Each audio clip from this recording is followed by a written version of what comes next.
এখন তারা প্রশ্ন উঠেছে নারী নেতৃত্ব হারাম, আবার বলে যে আপনার 2018 সালে নির্বাচনে যাওয়া মানুষের সাথে বেইমানি মুনাফিকি করা হয়েছে। কোনোভাবে আমরা এই স্থানীয় সরকার নির্বাচন বাংলাদেশে হতে পারে না, হবে না, এবং বিএনপি হতে দেবে না ইনশাল্লাহ। ধন্যবাদ। এখন ফেসবুকে এত জামাত অ্যাক্টিভ, আমি একটা বক্তব্য দিয়েছিলাম, বক্তব্যটা হচ্ছে কারো নাম বলি নাই, যে কেউ আমার নবীকে কাউবয় বলবে, কেউ আমার নবীকে ছোট করে কথা বলবে, কেউ মা খাদিজাকে বলবে সে ইনটেক না, ভার্জিন না, তার 3 বার ছাইরে গেছে পৌর, কেউ বলবে আলী সে মদ খেত।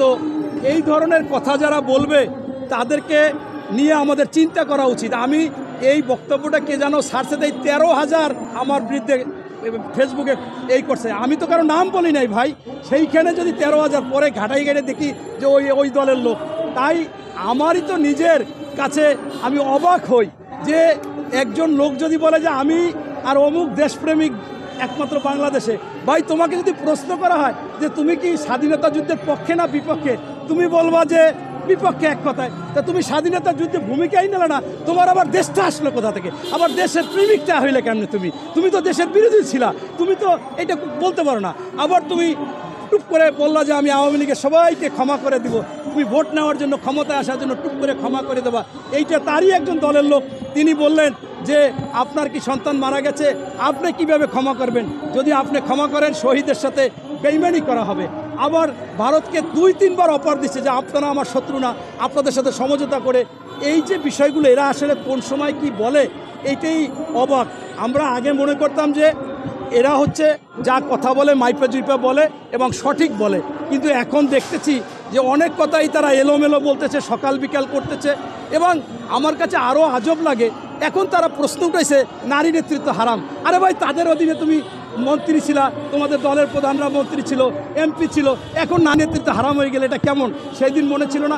আবার বলে যে আপনার 2018 সালে নির্বাচনে যাওয়া মানুষের সাথে বেইমানি মুনাফিকি করা হয়েছে। তোমরা 25টা আসন ধানের শীষ নিয়ে দাঁড়াইলা, তোমাদের মুনাফিকি হয় না। তাই এই দল যেটা বলতেছে, আসলে তারা আমার কাছে স্পষ্ট মনে হচ্ছে যে কোনো দল গঠন হবে, সেই দলের সাথে তাদেরও প্রেতাত্মা আছে এবং তারা সেই দলের সাথে মিলিত আছে। ওই দল এবং তারা যা কিছু সিদ্ধান্ত একত্রে নিচ্ছে, ওরা যা বলতেছে উনিও সেই ওই যে কাউয়া কাদেরের মতো শেখ হাসিনা যা শিখিয়ে দিত, কাউয়া কাদেরও তাই বলতো। আমার মনে হয় সরকারের ছত্রছায়ায় যে দলটা মানুষ বলতেছে হতে চাচ্ছে, তাদের সাথে ওনাদের লিয়াজ আছে, ওরা যা বলে ওনারাও সেটা বলে। আরে ভাই, স্থানীয় সরকার নির্বাচন হলে তো হাঙ্গামা হবে। যদি সত্যিকার অর্থে আপনার এই আওয়ামী লীগকে প্রতিরোধ করতে চান, তাদেরকে প্রতিরোধ করতে গেলে, তাদের প্রার্থীকে প্রতিরোধ করতে গেলে তো আপনার বিভিন্ন জায়গায় খুনাখুনি হয়ে যাবে, রক্তপাত হয়ে যাবে। তাইলে আপনি কিভাবে সেই নির্বাচন চান? তাইলে অবশ্যই আপনাদের মধ্যে ষড়যন্ত্র আছে এবং আপনারা বিলম্ব করতে চান। আপনাদের যে দলটিকে আপনারা ক্ষমতায় আনতে চান বা যাদের নিয়ে আনতে চান, সেই দলের লোক তো বিবাহযোগ্য হইলেও মানুষ বিবাহ করতে চাচ্ছে না, তাদের চেহারা চূড়াটা ভালো না। তারা যখনই পাত্র আসে, পাত্র চেহারা দেখে দৌড় দেয়। এখন সেইটা যদি আপনি তাকে বিবাহ দিতে চান, সোনো পাউডার দিয়া টিয়া ঘইসা মাইজা টাইজা পরিষ্কার করিয়া যেদিন বিয়ে দিবেন অন্যদের সেই দিন বিয়ে করতে হবে, এইটা রাজনীতিতে চলে না। মূলটা কথা হচ্ছে যে আপনার বাংলাদেশে অনেক জনপ্রিয় দল আছে, তারা ইনশাল্লাহ নির্বাচন হবে, সেই নির্বাচনে জয়লাভ করে সরকার গঠন করবে। কোনোভাবে আমরা এই স্থানীয় সরকার নির্বাচন বাংলাদেশে হতে পারে না, হবে না, এবং বিএনপি হতে দেবে না ইনশাল্লাহ। ধন্যবাদ।